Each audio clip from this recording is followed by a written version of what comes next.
Hi, friends. You don't need training to teach singers or coach vocalists. That's the subject of this video, and it's something I've really been pondering lately. I recently had a really interesting conversation with somebody that turned into sort of a thing that I was able to observe and that I want to share with you.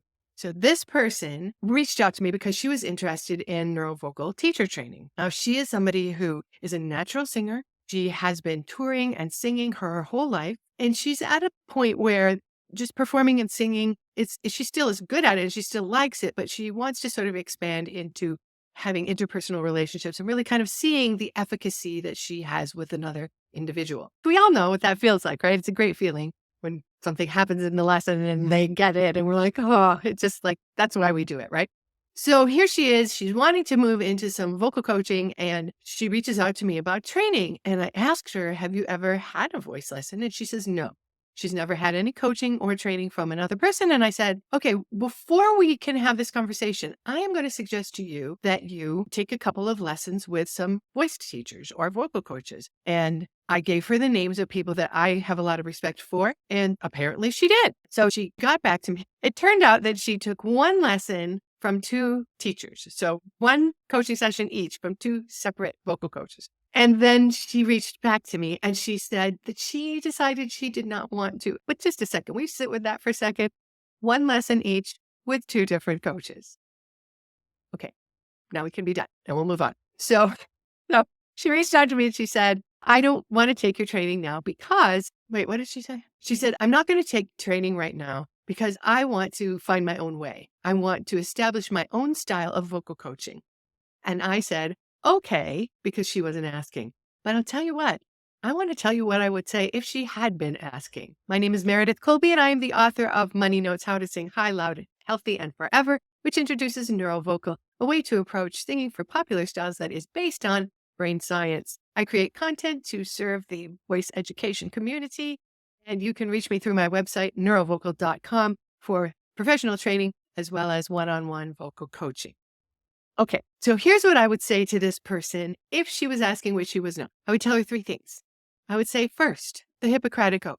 First, do no harm. The thing about being able to sing is that we don't know what we don't know. I guess this is true of everything though, isn't it? You don't know what you don't know. And so she's a really good singer. So she thinks she knows everything. And you know what? She does know everything. She knows everything that she knows. And she doesn't know the stuff she doesn't know. So the problem with that is, unless you are willing to be humble and understand that you don't know what you don't know, then you are really in a position to inadvertently cause harm. This person was a lovely human being, and I really feel that almost everybody who wants to teach voice and help other singers really is a deeply lovely human being and would never intentionally harm another person. But unintentional harm can happen if you don't know things. And there are certain things that are pretty basic that pretty much everybody should know, and that you are not going to learn just from being a natural singer yourself and just taking a few lessons from other people, or frankly, even years and years of lessons from other people, because they're teaching you to sing, they're not teaching you to teach. Okay, done. Next thing. The next thing is efficacy. If you are charging people money for a service, it means that you are a professional. And if you are a professional, you are entering into an agreement with the person who is your client. You are saying, you will trade me money and time, and I will trade you time and knowledge, and there will be a positive outcome for you, my client. I will help you get what you are coming to me for. That was a terrible sentence, but I think you understand.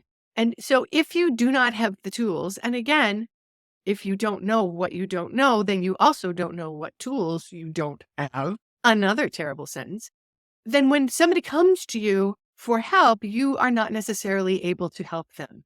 So you are not holding up your end of the bargain in terms of being a professional and promising efficacy, promising a result for the person's time, money, and faith invested in you, in their process with you. The third thing is just about liking your job, my friends. It's about liking your job. If you are good at your job, you're going to like it a lot more. Does that mean that you can't start out not knowing? Of course. You're going to know a lot more things at your 10 and 20-year mark of teaching than you did when you began. Absolutely, that is true. And there's nothing wrong with it. It's how it is. But if along the way you are willing to shorten that learning curve by learning from other people, you will have a lot more fun at your job. Your job will be more fun for you. And whatever it is, whether it's the how to coach people or how to run your studio or how to do the business stuff or how to do the marketing stuff, or again, how to coach voice, those things are things that can be learned. Those are roads that can be shortened for you by learning through other people's knowledge and experience. So if you can learn through other people in a way that allows you to have more fun at your job because you are being effective, because your students are making progress, because you are having joyful experiences with the music you are creating with your clients, why would you not do that? That's just what leaps into my little noggin. So those are my thoughts. Those are my thoughts for that person who wasn't asking. So if you too are that person who's not asking, have a nice day. I'm Meredith Colby. Bye-bye.